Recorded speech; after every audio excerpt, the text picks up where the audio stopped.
Saudara-saudari, minggu ini adalah Minggu Prapaskah yang keempat, atau yang juga disebut sebagai Minggu Letare. Bersukacitalah, Minggu Sukacita. Mengapa di tengah masa pertobatan, masa Prapaskah ini ada Minggu Sukacita? Kita diajak menyadari bahwa semua upaya pertobatan pada akhirnya diarahkan kembali supaya kita lebih dekat dengan Sang Sumber Sukacita sejati, yaitu Allah. Bacaan-bacaan yang akan kita dengarkan pada minggu ini pun akan menghadirkan sukacita itu. Mari kita lihat bersama bacaan-bacaannya dalam Intip Sabda bersama dengan Frater Revi. Saudara-saudari, mari kita awali dengan bacaan Injil yang diambil dari Yohanes bab 9 ayat 1 sampai 41. Waktu Yesus sedang lewat, ia melihat seorang yang buta sejak lahirnya. Murid-muridnya bertanya kepadanya, "Rabi, siapakah yang berbuat dosa?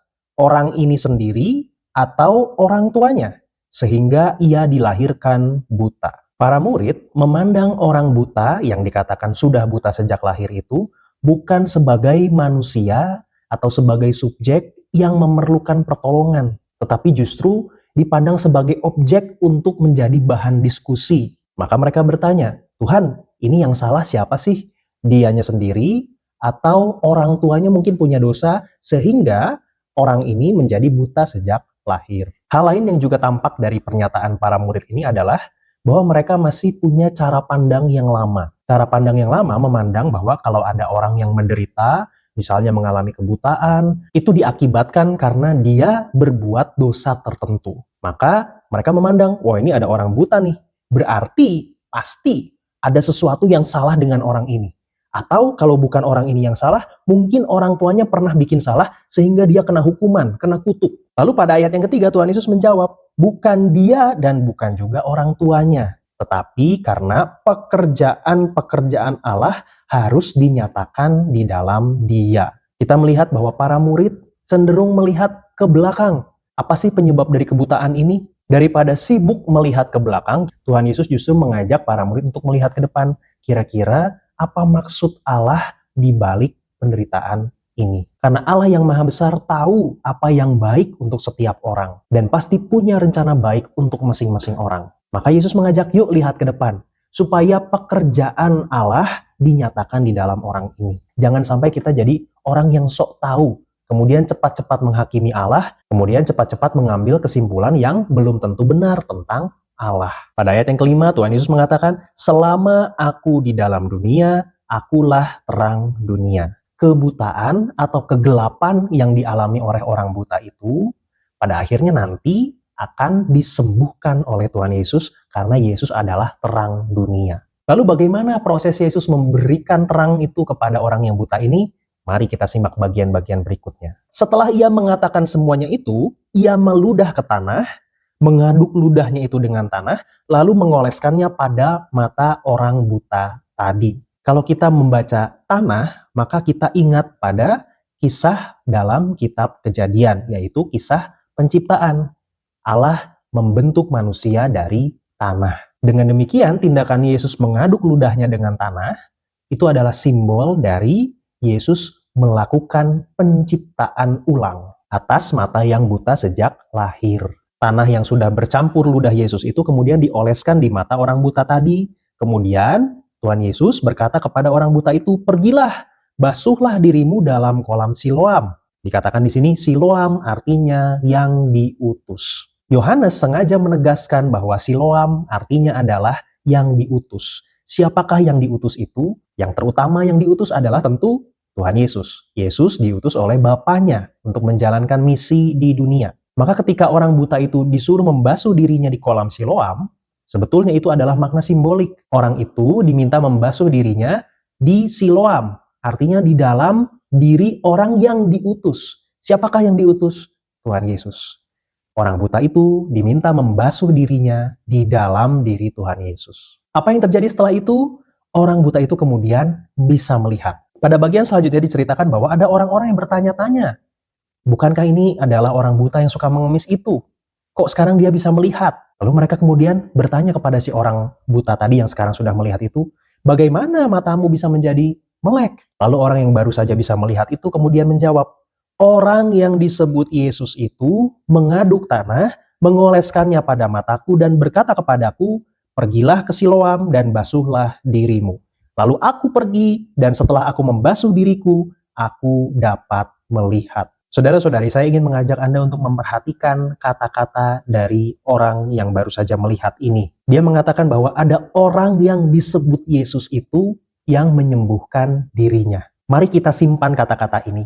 Orang yang disebut Yesus itu. Ini adalah pernyataan awal yang diberikan oleh si orang yang baru saja disembuhkan. Nanti kita akan bersama-sama melihat bahwa ada perkembangan dari pengenalan orang ini terhadap Yesus pada bagian-bagian berikutnya. Pada ayat yang ke-13 dikatakan bahwa mereka membawa orang yang tadinya buta itu kepada orang-orang Farisi. Kemudian orang Farisi itu dalam tanda kutip menginterogasi orang yang baru saja disembuhkan. Bagaimana mungkin matamu bisa melek?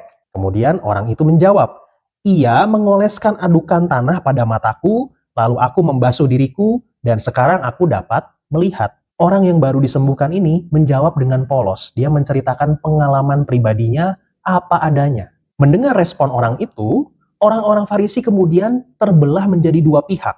Kelompok pertama adalah kelompok yang tidak setuju dengan mukjizat penyembuhan dari Yesus. Mereka mengatakan, Yesus ini tidak mungkin berasal dari Allah karena dia tidak mengindahkan hari Sabat. Kelompok yang kedua bertanya-tanya, bagaimanakah seorang berdosa dapat membuat mukjizat yang demikian? Pada ayat yang ke-17, orang-orang Farisi itu bertanya lagi kepada orang yang tadinya buta. Dan engkau, apakah katamu tentang dia? Kemudian orang yang tadinya buta itu menjawab, ia adalah seorang nabi. Saudara-saudari, tadi pada ayat yang ke-11, orang yang tadinya buta itu menyebut Yesus sebagai orang yang disebut Yesus itu. Sementara pada ayat yang ke-17 ini, orang yang tadinya buta itu menyebut dia adalah seorang nabi. Mulai ada peningkatan. Awalnya dia mengatakan orang yang disebut Yesus itu, sekarang ketika dia merenungkan pelan-pelan pengalamannya, dia kemudian memiliki pengenalan yang lebih dalam tentang Tuhan Yesus. Terbukti dengan dia mengatakan dia adalah seorang nabi. Yesus sudah membuat mata fisiknya bisa melihat. Dan perlahan-lahan mata rohaninya dia melek, tapi secara bertahap. Nanti kita akan melihat lagi bahwa dalam kelanjutannya, pengenalan dia tentang Yesus akan semakin dalam, semakin dalam. Mata rohaninya perlahan-lahan akan semakin terbuka lebar. Pada ayat yang ke-18, orang-orang Yahudi di situ tidak percaya. Jangan-jangan orang ini bukan orang yang sudah buta sejak lahir. Jangan-jangan di sini ada berita bohong, ada hoax. Karena mereka tidak percaya, kemudian mereka memanggil orang tua dari si orang yang tadinya buta itu. Mereka bertanya kepada orang tuanya, benarkah anakmu ini memang buta sejak lahir?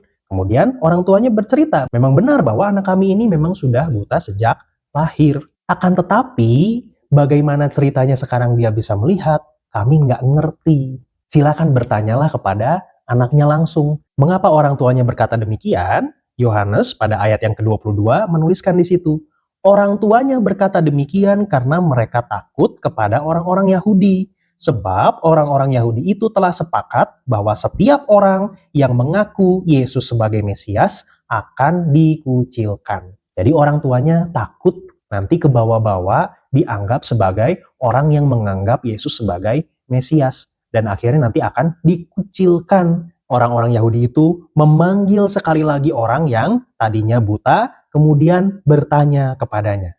Katakanlah kebenaran di hadapan Allah. Kami tahu bahwa orang itu orang berdosa. Kemudian orang itu menjawab, apakah orang itu orang berdosa? Aku tidak tahu.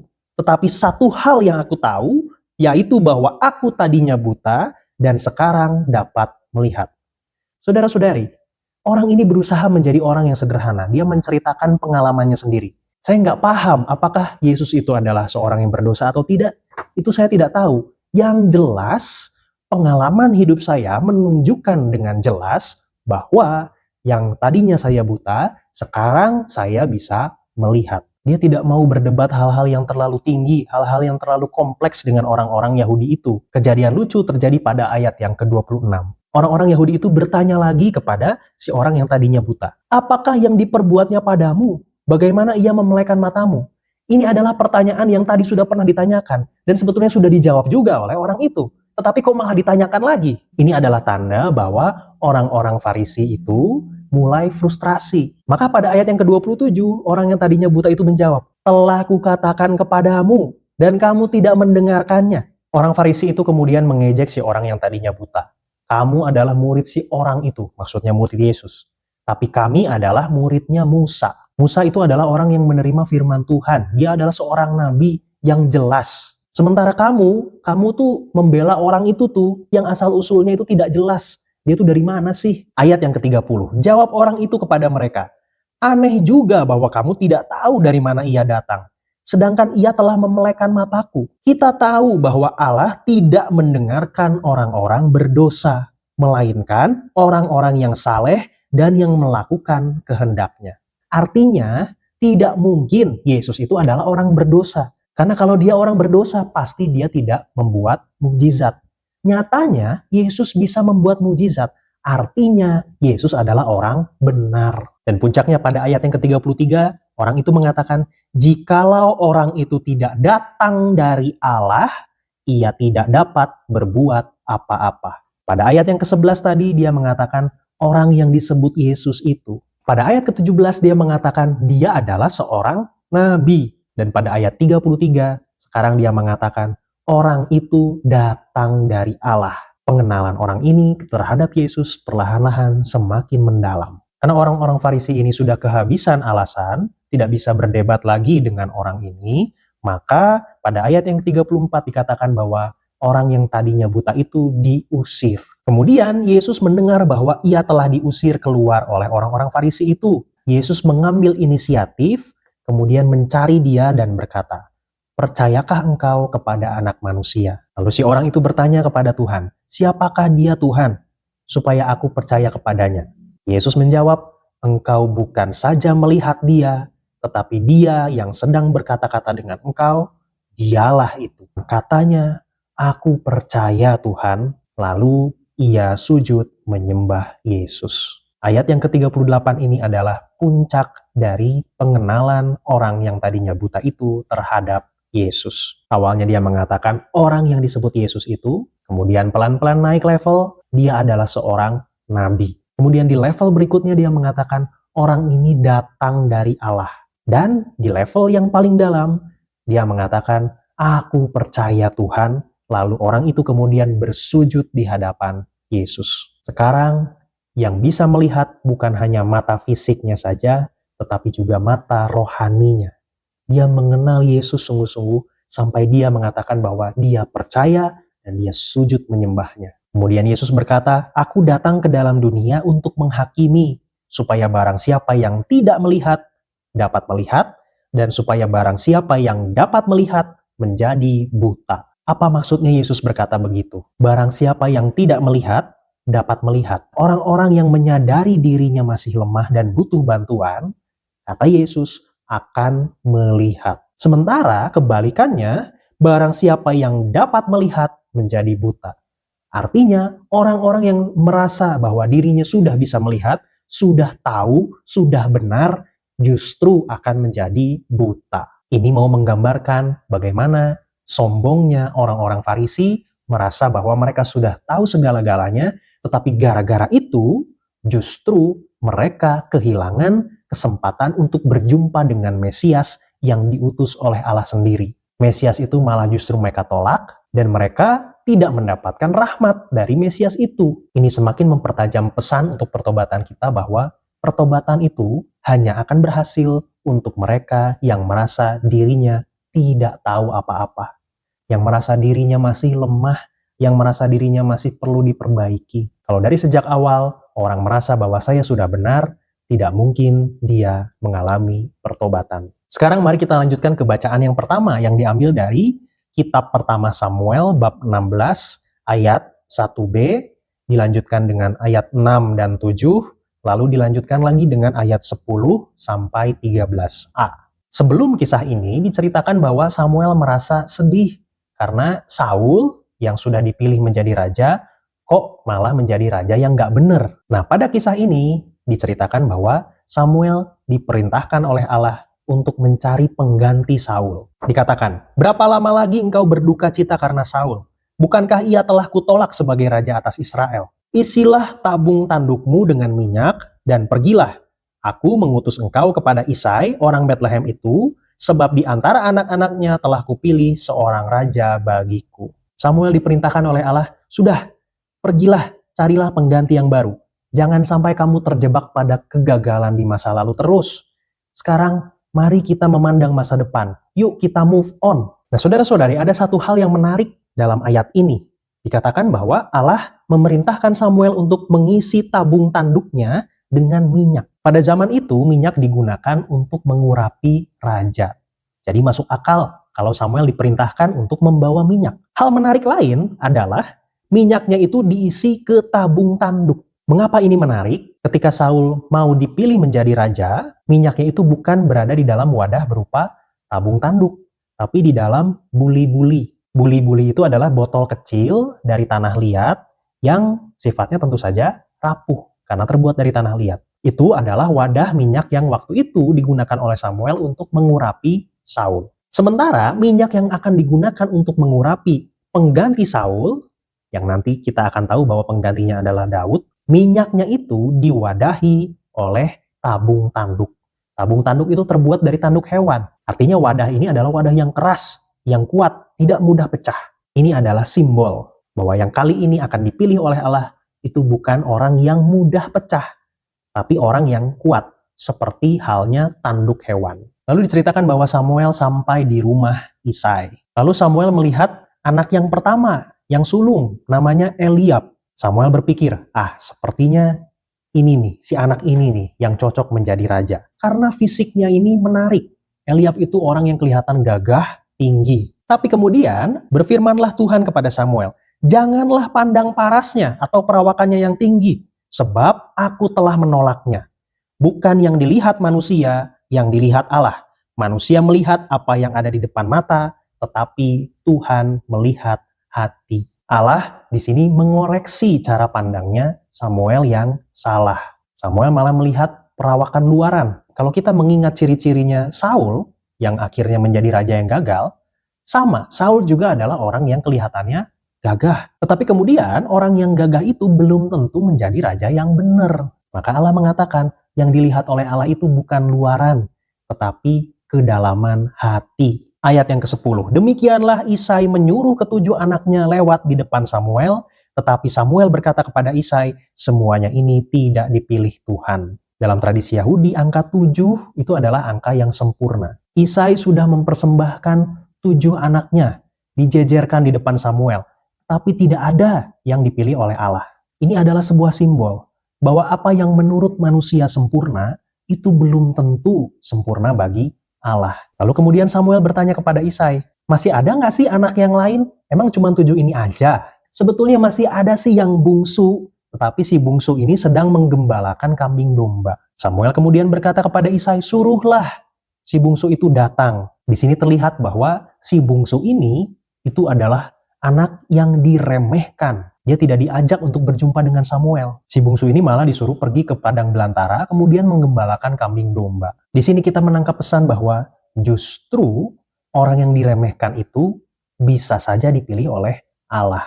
Orang yang sudah terlatih di padang belantara, yang sudah terlatih di dunia yang liar, yang keras, justru berkenan di hati Allah. Karena orang-orang semacam ini biasanya adalah orang-orang yang sudah siap untuk menjadi pemimpin. Pemimpin itu tidak lahir dari situasi yang gampang-gampang saja, tetapi dia dilatih melalui situasi dunia yang tidak mudah.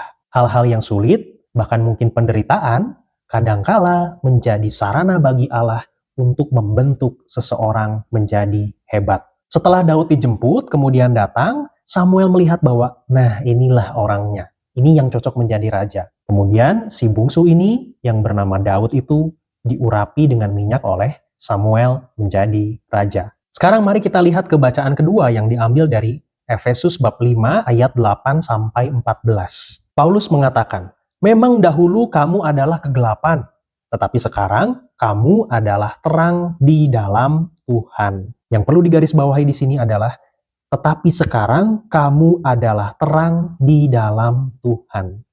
Artinya, kalau kita mau menjadi terang, kita perlu hidup di dalam Tuhan. Kalau kita melepaskan diri dari Tuhan, kita akan hidup dalam kegelapan. Karena manusia tidak bisa memproduksi terangnya sendiri. Sumber terang sejati itu hanya Allah. Tadi dikatakan dalam Injil bahwa akulah terang dunia. Orang yang buta bisa melihat lagi terang karena dia mendekat kepada sang sumber terang sejati, yaitu Yesus. Ini juga yang ditegaskan oleh Paulus. Kita itu hidup di dalam terang kalau kita hidup di dalam Tuhan. Salah satu ciri-cirinya orang yang hidup di dalam terang, kata Paulus, adalah ada pada ayat yang ke-10. Ujilah apa yang berkenan kepada Tuhan. Kita diajak untuk aktif menguji segala sesuatu. Jangan sampai kita menjadi orang yang terlalu cepat mengambil kesimpulan, tidak berhati-hati membuat pertimbangan yang matang. Kita diajak untuk tidak menjadi orang yang latah, gampang ikut kata orang. Tetapi kita diajak untuk punya kedalaman, menguji segala sesuatu. Kalau kita mengalami suatu pengalaman, entah itu pengalaman sukacita maupun pengalaman yang kurang menyenangkan, mari kita menguji pengalaman itu. Merenungkannya secara hati-hati, perlahan-lahan, jangan sampai kita kemudian terlalu cepat menarik kesimpulan. Atau kalau ada orang berkata sesuatu kepada kita diajak untuk berhati-hati juga menerima perkataan itu. Karena orang yang diterangi oleh Tuhan, itu punya kebijaksanaan. Dan kebijaksanaan adalah sesuatu yang dilatih terus-menerus dalam waktu. Tidak ada orang yang tiba-tiba menjadi bijaksana. Maka Paulus mengajak kita untuk, yuk kita latihan untuk menguji. Kalau salah gimana? Ya nggak apa-apa. Itu berarti menjadi pelajaran untuk kita. Kalau kita terus-menerus latihan untuk menguji segala sesuatu, menjadi tajam ketika melihat aneka macam pengalaman dan persoalan, semakin lama kita akan menjadi semakin bijaksana. Ayat yang ke-13, tetapi segala sesuatu yang sudah ditelanjangi oleh terang, menjadi nampak, sebab semua yang nampak adalah terang. Dengan menguji segala sesuatu, kita sebetulnya sedang diajak untuk membongkarnya, sehingga kalau sudah dibongkar, segala sesuatunya menjadi terang, menjadi jelas. Dan sesuatu yang terang itu berasal dari Allah. Saudara-saudari, dari ketiga bacaan ini ada beberapa kesimpulan yang bisa kita tarik. Pertama, kita diajak untuk berhati-hati. Kalau bahasanya Paulus, ujilah. Jadi kita diajak untuk menguji apa yang berkenan kepada Allah. Jangan sampai kita terlalu terjebak pada hal-hal yang sifatnya kelihatan, luaran, permukaan saja. Pada bacaan yang pertama tadi, Samuel sempat hampir salah pilih karena dia terjebak pada hal-hal yang sifatnya luaran, terlalu cepat mengambil keputusan. Dalam bacaan Injil, orang-orang Farisi juga terjebak, terlalu cepat mengambil kesimpulan yang salah tentang Yesus. Dengan bijaksana kita menguji segala sesuatu supaya kita mendapatkan kesimpulan yang sungguh-sungguh berasal dari Allah. Kesimpulan yang kedua, Paulus menegaskan kepada kita bahwa kita ini adalah orang-orang yang sekarang hidup di dalam terang. Kalau kita mau hidup di dalam Tuhan. Dalam bacaan pertama, Daud itu adalah orang yang dulunya hidup dalam kegelapan. Dia menjadi orang yang tidak dianggap. Orang yang hidup di padang belantara disuruh menggembalakan kambing domba oleh bapaknya. Akan tetapi, setelah berjumpa dengan Tuhan, dia diurapi menjadi raja. Begitu juga dalam bacaan Injil tadi. Orang yang tadinya buta, itu juga hidup di dalam kegelapan. Tadinya. Tapi setelah berjumpa dengan Yesus, dia kemudian hidup di dalam terang. Maka sekali lagi, benar apa yang dikatakan oleh Paulus, kita itu akan hidup di dalam terang kalau kita mau hidup di dalam Tuhan. Memisahkan diri dari Tuhan adalah sebuah langkah yang kurang tepat, kurang bijaksana, karena kita akan hidup dalam kegelapan. Kesimpulan yang ketiga adalah Tuhan tidak mencari orang yang sempurna untuk menjadi alatnya. Daud bukanlah orang yang sempurna, bahkan sebelumnya dia diremehkan oleh keluarganya. Orang yang buta itu tadi juga tidak dalam keadaan sempurna, tapi itu bukanlah sebuah masalah bagi Allah. Karena yang terpenting bagi Allah adalah kita sadar bahwa kita ini punya kelemahan, bahwa kita ini tidak sempurna. Kita tahu diri. Orang yang bisa bertobat, orang yang bisa menjadi lebih baik adalah orang yang pertama-tama tahu bahwa saya ini belum sempurna. Sebaliknya, orang yang sudah merasa dirinya sempurna justru akan hidup dalam kegelapan. Seperti orang-orang Farisi. Maka kita diajak untuk punya keterbukaan. Sehingga Allah punya ruang di dalam diri kita untuk berkarya. Kemuliaan kepada Bapa dan Putra dan Roh Kudus, seperti pada permulaan, sekarang, selalu, dan sepanjang segala abad. Amin.